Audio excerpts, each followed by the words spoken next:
महाराष्ट्रात सध्या लडाख आणि पर्यावरण प्रेमी कार्यकर्ते सोनम वांगचुक यांच्या अटकेबद्दल बरीच चर्चा आहे। मित्रांनो, कोण आहे सोनम वांगचुक? तर आपण 3 इडियट मूवी बघितली असेल आणि त्या मूवीमधील जे मेन कॅरेक्टर आमिर खान केलं, ज्यांच्या जीवनशैलीशी निगडित आहे, तेच आहेत सोनम वांगचुक। उपलब्ध माहितीच्या आधारे या 2 विषयाबद्दल सखोल माहिती आपण खालील प्रमाणे घेणार आहोत। लडाख मधील सखोल माहिती। लडाख हा भारताचा एक महत्त्वाचा केंद्रशासित प्रदेश आहे। राजकीय स्थिती जम्मू काश्मीर राज्याचे विभाजन झाल्यानंतर 2019 पासून लडाखला केंद्रशासित प्रदेशाचा दर्जा मिळाला आहे। भौगोलिक आणि पर्यावरण माहिती बघून घेऊया। लडाखची पर्यावरण प्रणाली अत्यंत नाजूक आहे। हा प्रदेश चीन आणि पाकिस्तानच्या सीमेच्या जवळ असलेल्या भू राजकीय दृष्ट्या खूप संवेदनशील आहे। या भागातील दळणवळण, रस्ते, हवाई मार्ग आणि संचार नेटवर्क सुधारण्यासाठी मोठे प्रयत्न आवश्यक आहेत। लोकसंख्या आणि संस्कृती। 2011च्या जनगणनेनुसार लडाखची लोकसंख्या सुमारे 2,74,000 होती। येथील 77% लोकसंख्या बौद्ध धर्मीय आहे। 2011च्या जनगणनेनुसार येथील 14% लोकसंख्या मुस्लिम, शिया, सुन्नी आणि नूरबक्षी समुदायासह आहे। इथे धार्मिक विविधता असूनही शांततापूर्व सामाजिक जीवन आहे।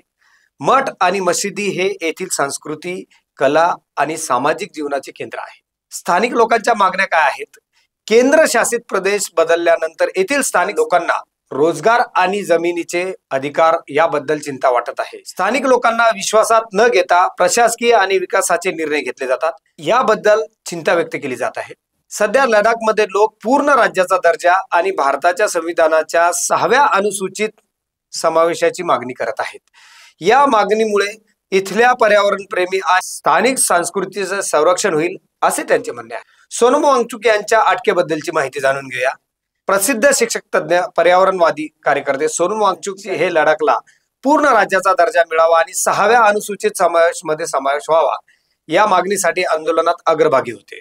अटकेची कारणे आणि आरोप। सोनम वांगचुक यांना शुक्रवार 26 सप्टेंबर 2025 रोजी लेहमध्ये अटक करण्यात आली। त्यांच्यावर राष्ट्रीय सुरक्षा कायद्याअंतर्गत कारवाई करण्यात आलेली आहे। या कायद्याअंतर्गत त्यांना 12 महिन्यापर्यंत चाचणीशिवाय ताब्यात ठेवता येते। त्यांच्यावर हिंसाचाराचे आरोप आहेत। लेहमध्ये 24 सप्टेंबर 2025 रोजी झालेल्या हिंसक आंदोलनासाठी ते जबाबदार असल्याचा आरोप केंद्र सरकारने केलेला आहे। या हिंसाचारामध्ये 4 जणांचा मृत्यू झाला, तर 90हून अधिक लोक जखमी झाले होते। वांगचुक यांनी आंदोलनकर्त्यांना चिथावणी दिल्याचा आणि त्यांच्या भाषणाने हिंसाचार भडकवल्याचा अरब स्प्रिंग आणि नेपाळ बांगलादेश आंदोलनाचा संदर्भ घेऊन आरोप केलेला आहे। पाकिस्तानाशी संबंध असल्याची चौकशी त्याबद्दल सुरू आहे। लडाखचे जे डीजीपी आहेत, पोलीस महासंचालक, त्यांनी सोनम वांगचुक यांच्यावर गंभीर आरोप केले आहेत। एका पाकिस्तानी गुप्तहेराला अटक करण्यात आली असून तो सोनम वांगचुक यांच्या संपर्कात असल्याचा दावा पोलिसांनी केला आहे। पाकिस्तानमधील डॉन कार्यक्रमात सहभाग घेतल्याचा आणि परदेश दौऱ्याचा संशय असल्याचा आरोप डीजीपी यांनी केलेला आहे। आर्थिक गैरव्यवहाराचे आरोप बघूया आपण काय आहेत ते। त्यांनी स्थापन केलेल्या students education and cultural movement of the Ladakh या संस्थेच्या परकीय अंशदान कायद्याअंतर्गत परवाना रद्द करण्यात आलेला आहे। आर्थिक नोंदीमध्ये अनियमितता, रोख ठेवी आणि विदेशातून मिळालेल्या निधीचा नियमभंग केल्याच्या आरोपावरून त्यांची सीबीआय म्हणजे केंद्रीय अन्वेषण विभाग आणि आयकर विभागामार्फत चौकशी सुरू आहे। अटक झाल्यानंतर त्यांना लडाखमधून बाहेर काढून राजस्थानच्या जोधपूर येथील मध्यवर्ती कारागृहात पाठवण्यात आलेले आहे। त्यांना एका उच्च सुरक्षा कक्षात आणि परिपूर्ण वेळेत ठेवण्यात आलेले आहे। प्रशासनाच्या यामागे राज्याच्या सुरक्षेला बाधा पोहोचवणारे कृत्य असल्याचे कारण दिले जात आहे। राजकीय प्रतिक्रिया बघूया आपण। काँग्रेस पक्षाचे अध्यक्ष मल्लिकार्जुन खरगे यांनी या अटकेचा निषेध व्यक्त केला आहे आणि लडाखमधील परिस्थिती हाताळण्यात केंद्र सरकार अपयशी ठरल्याचा आरोप केला आहे। विविध राजकीय पक्ष आणि सामाजिक संघटनांनी वांगचुक यांच्या अटकेचा निषेध करत त्यांना तातडीने बिनशर्त सोडण्याची मागणी केली आहे। लेह बार असोसिएशनचे त्यांच्यावरील देशविरोधी असल्याचा आरोप हास्यास्पद असल्याचे म्हटले आहे।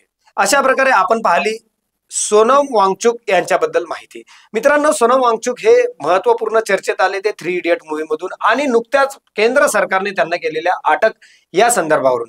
तर आपण या संदर्भात विशेष माहिती अपडेट करत राहूया। देश विदेशातील सर्व माहिती अपडेट पाहण्यासाठी खोज मास्टर न्यूज चॅनल बघायला विसरू नका। धन्यवाद।